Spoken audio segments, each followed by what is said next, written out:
Without independent film festivals like this, it wouldn't be, there wouldn't be an opportunity for filmmakers like myself and for Ben Youssef and the entire cast and crew to be able to present our films to the world and to give us a head start out in order to get the film out there, not only to audiences here in Los Angeles, but we've already screened throughout the United States.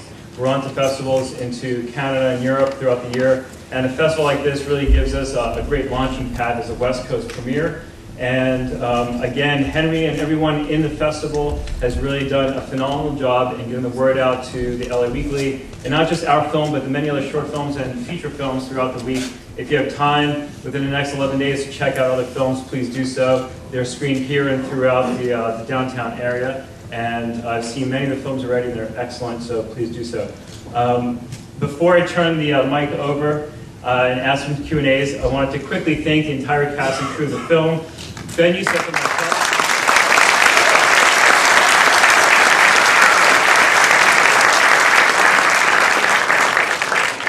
Believe it or not, but the many people that are here in front of us that are part of the cast are only a very small snippet. There's a total of 37 speaking parts in our film, and there's countless number of people that were involved in behind the scenes. There's 254 members of the end credits that you saw, and many other people who are not credited to make this film possible. This film started as an idea that Ben Youssef and myself began as a story that we kicked back and forth at Gold's Gym in Venice about 5 years ago. And from that, Ben and I have been very, very fortunate in that we were able to take an idea, a thought, and bring a collection of tremendous artists, filmmakers, actors, and people that work in film, behind the scenes, and in a place like Los Angeles, we're able to collect an amazingly talented group of people to take a dream and put it into reality. So I wanted to thank the 254 people in the end credits, plus many others that are not present in those credits that made the film possible, and to thank many of the audience members who are part of the cast and crew for coming out tonight and supporting and for spreading the word. So thank you very much, everyone.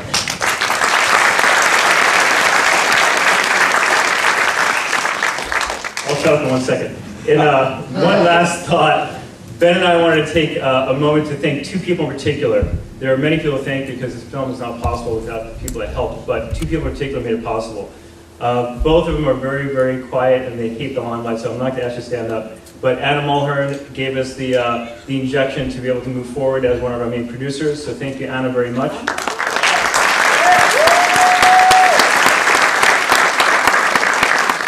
The second person that Ben and I would like to thank is Mr. Anthony Rudenko, Tony Rudenko, who has worn many hats in this film. He's not only one of our co-producers, but he's also our cinematographer, and for lack of a better term, he's our post-production genius that basically put the film on its legs and made all the functioning or unfunctioning parts function and put it all together. So Ben and I wanted to say thank you very much to Anthony for making the film possible. Without his help and his dedication for a total of 4 years, that's correct, 4 years. Without Tony, this film would never have happened, so thank you, Tony.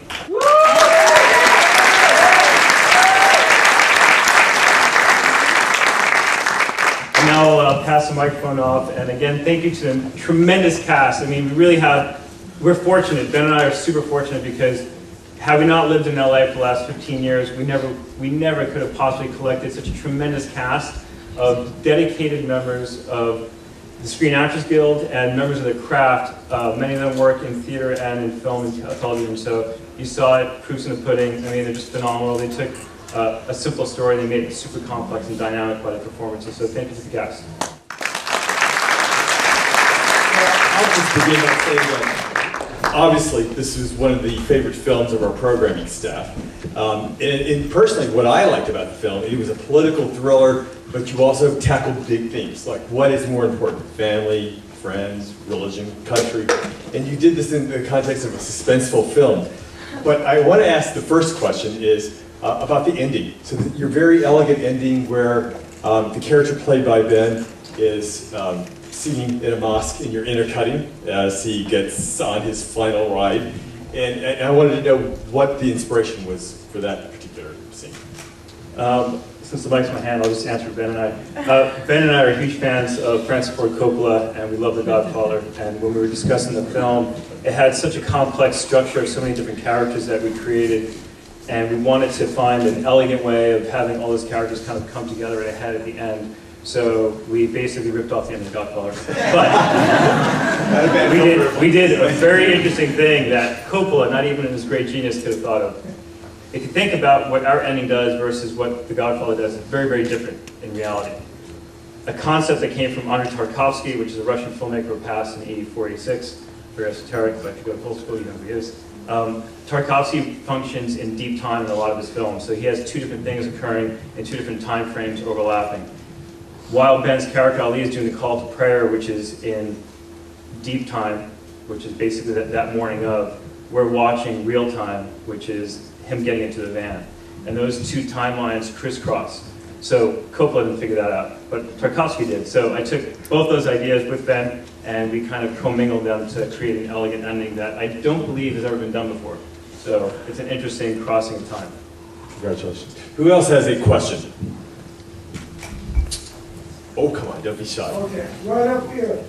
Go ahead. Yeah, Lights. yeah, I was just wondering, what was the budget on your, what was the budget on the film? The budget. The budget was just under $1 million. Much of it was deferred, and we were able to do that by having our cast and crew basically do something that was unique.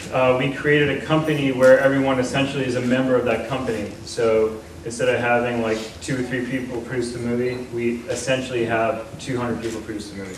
So that is why we're able to make a very sophisticated film over a long period of time into a dynamic Hollywood-style film with relatively low budget. Compared to obviously like 20, 30, $50 million, we did a movie that was just under $1 million. So it is possible if you have talented people that can come together and talented cast that can come together and basically take your time to make a film. Thank you. Who else has a question? Please, go ahead right here. Yeah, I'd just really like to know what your background is. Did you grow up in, what's your connection to Algeria? How did it... I'm going to actually pass the mic off to Ben to answer that question, otherwise I'll talk on that. So excuse me one second. How much come over to the center? Yeah, there you go. Well, Ben Youssef. I'd like to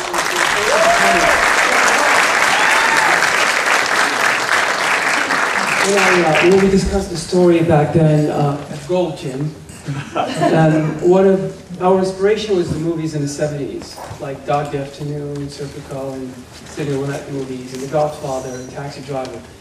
And as a result of that, we talked about that kind of, style of filming. But then the biggest movie that we actually a big fan of was The Battle of Algiers. It was a beautiful movie. And then Giovanni suggested, he said we should call the story You're Algerian. And I love that. That's my favorite movie. So we should call the movie The Algerian. And brings authenticity to it. Just like the call to prayer, it's a real thing that I do. So he wanted to bring as much authenticity and originality to the project instead of making it a Hollywood, Bollywood movie. So, that was the story behind Algerian. And my father, we were lucky to have my father help us to get there and get to locations. And the city that you saw in the movie, Gardaya, that city, nobody have ever filmed there in history, by the way. Yeah, it's a very exclusive city. It's like an Amish town. So it's very close, and we were lucky that we were able to shoot there. So.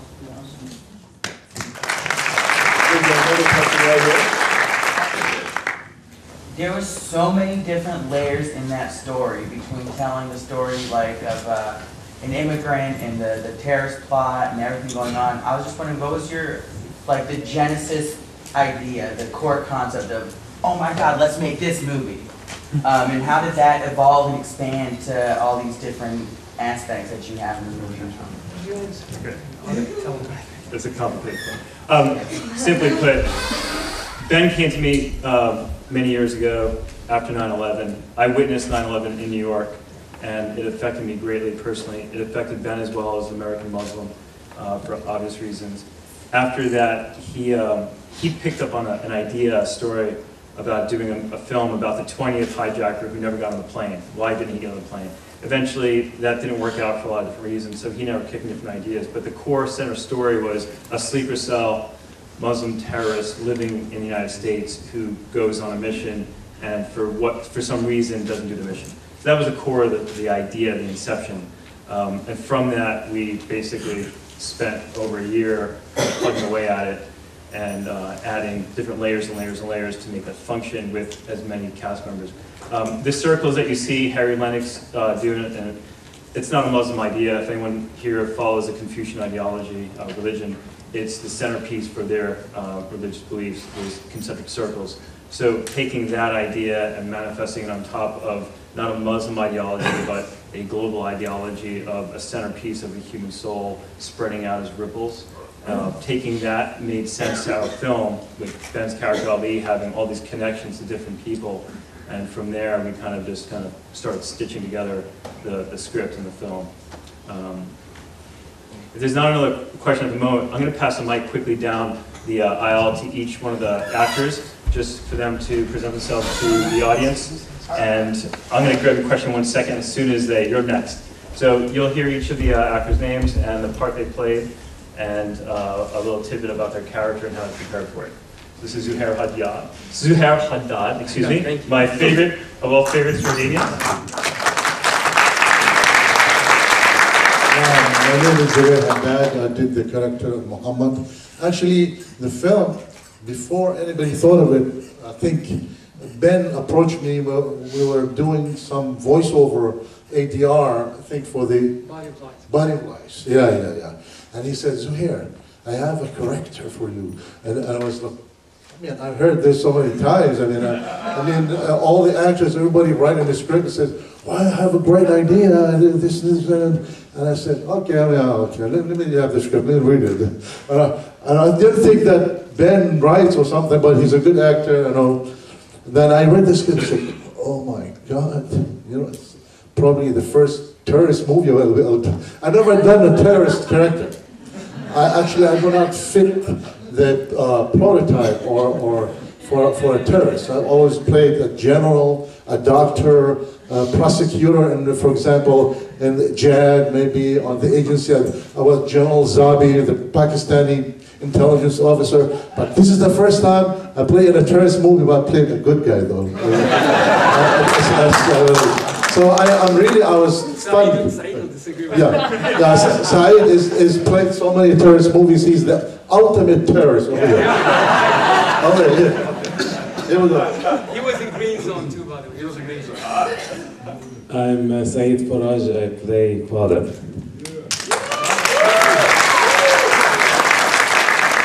Before I start giving how I went into all this scenario, yes, I have 90 films on credit, and 75 of them are terrorists, and the rest are undecidable what are they, without a name or identity.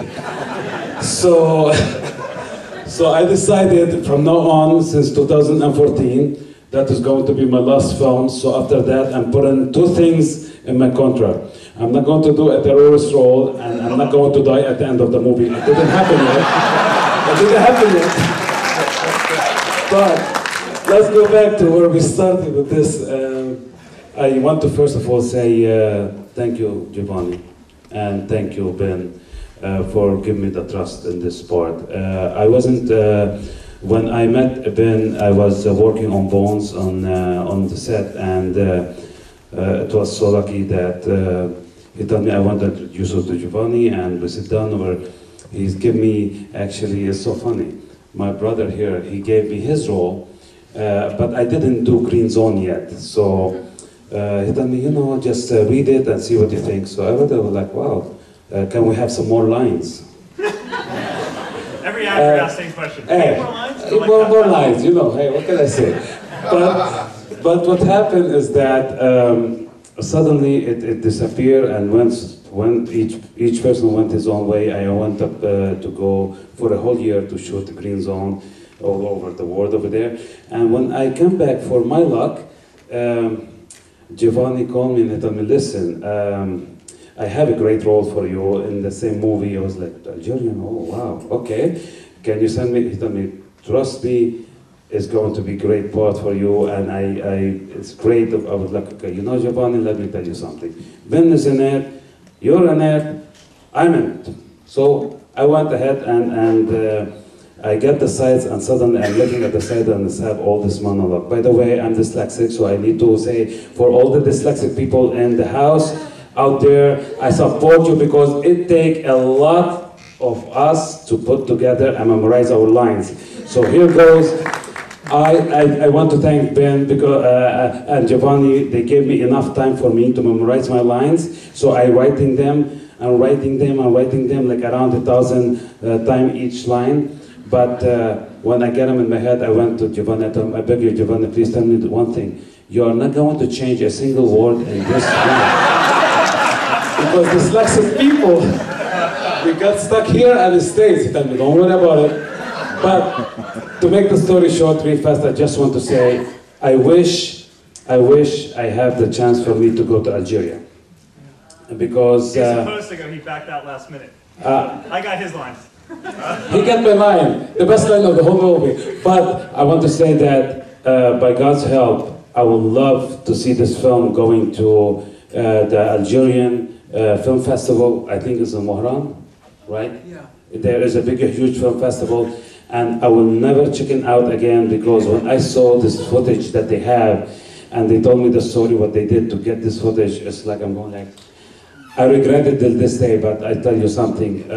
To make my story short real fast, too long. I want to say thank you for everybody for here and supporting us. Thank you so much.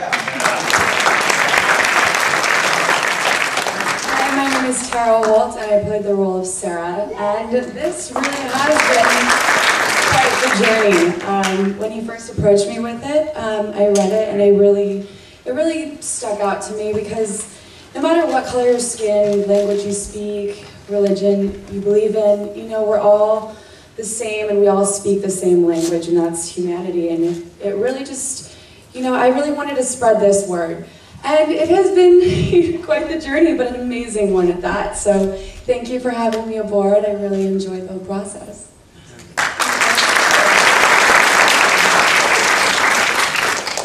Hi, my name is Daryl Phillip, and I played the charming gentleman at the redneck bar.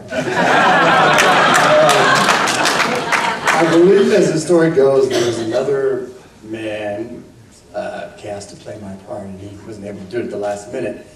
So I was appearing in a play for an African-American theater company, and Giovanni called my director and said, "Do you know any rednecks?" And that's how I got the part. So, it's funny, is that it? Anyway, but I'm very honored to be part of such a beautiful and powerful film, and I would do anything for Giovanni. He's a terrific person and talented artist, and I'm just so proud to be a part of this. Thank you. My name is Alexandra Anthony. I just got married. And I was the bitchy blonde, and I'm just honored to be a part of this awesome creative cast. Giovanni is a genius, and it's really inspiring just to be on set and see what's happening, and then to see shit blowing up on the screen. Like, he did amazing, amazing things, and everyone's a saint and a gem. Thank you. Hi everyone, my name is Sharon Ferguson. And I play Sister. My character was really interesting because I just thought it was really interesting to be a female terrorist. Like, what gets you there as a woman in the Middle East to be a terrorist, carrying a gun, and you're like, gotta like kill some people? So for me, what I did was I read a lot of really books that I would not ever read, because I like romantic comedies and that stuff. But I was reading like all these books about like female genital mutilation and the Lost Boys of the Sudan. I mean, some crazy, crazy books. And it kind of got my head wrapped around this character to be a little bit tough and mean. And my favorite scene is taking the gun apart and putting it back together. I love that. Thank you, Jay Razor. He's not in the house today, but he taught me that in like 5 minutes. And I was like, Jamie Trent. And Who is in the house? Who is in the house? Yes, thank you so much. Jamie, you are here. Where are you? Anyways, right now, because I never get a chance to really do it, I want to thank Giovanni, because this is a crazy labor of love. Here's a person that works like a 16-hour day doing like the day job, and then he comes home and he has these lengthy conversations with Ben, like, what are we gonna do? And he's on the phone with Tony and everybody else talking about the characters. So, I mean, I really wanna give it up for Giovanni, because he is really put his heart and soul into it. And I couldn't possibly have a microphone in my hand without doing that. So, and thank you for offering me and giving me a chance to play a character that, I don't know, mainstream Hollywood, they're sort of not into right now, but they better get into it, because hello.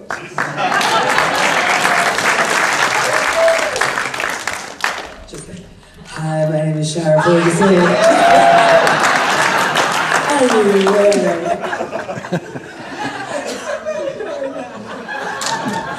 I'm Candy's coach.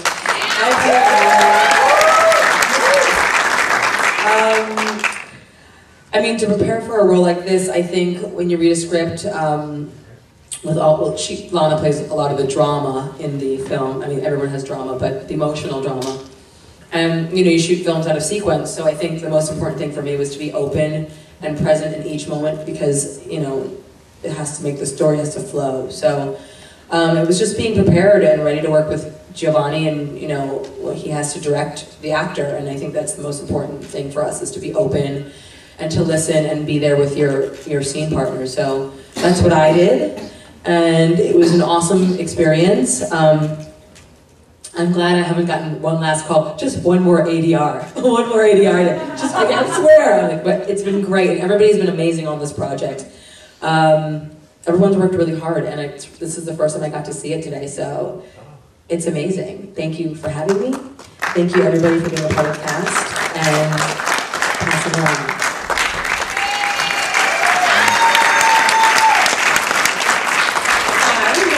Alicia Mitchell, and I played the role of Kelly. What was so great about this role was that Giovanni allowed me to bring my own essence to this character and kind of do what I wanted to do. And what I wanted to do as being an escort, which are a lot of available roles for females, I wanted to bring her as being a really strong, tough, business-minded woman. And you know, also, for the film itself, it was kind of like Lana's, you know, devil on the side, convincing her to, you know, like, make your way, right? Everybody's got to hustle in LA. But other than that, it was a really great opportunity, and I'm very honored. Thank you, Giovanni and Ben, for allowing me to partake in this wonderful film.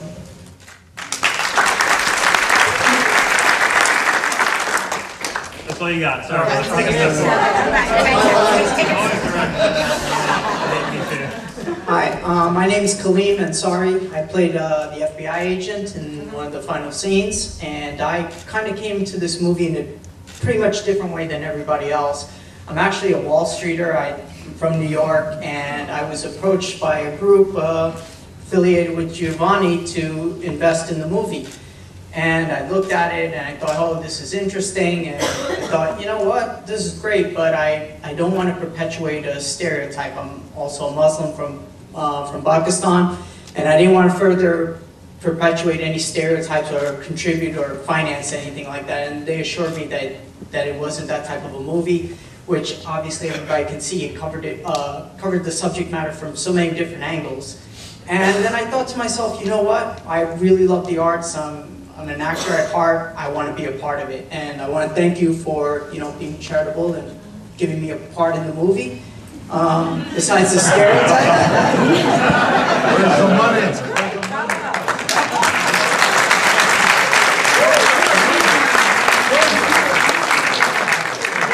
And then I also told Giovanni, you know, I want something interesting. Again, I don't want to be a part of a stereotype. And when he told me he was an FBI agent, I thought, all right, great, I'm not going to be a terrorist. Then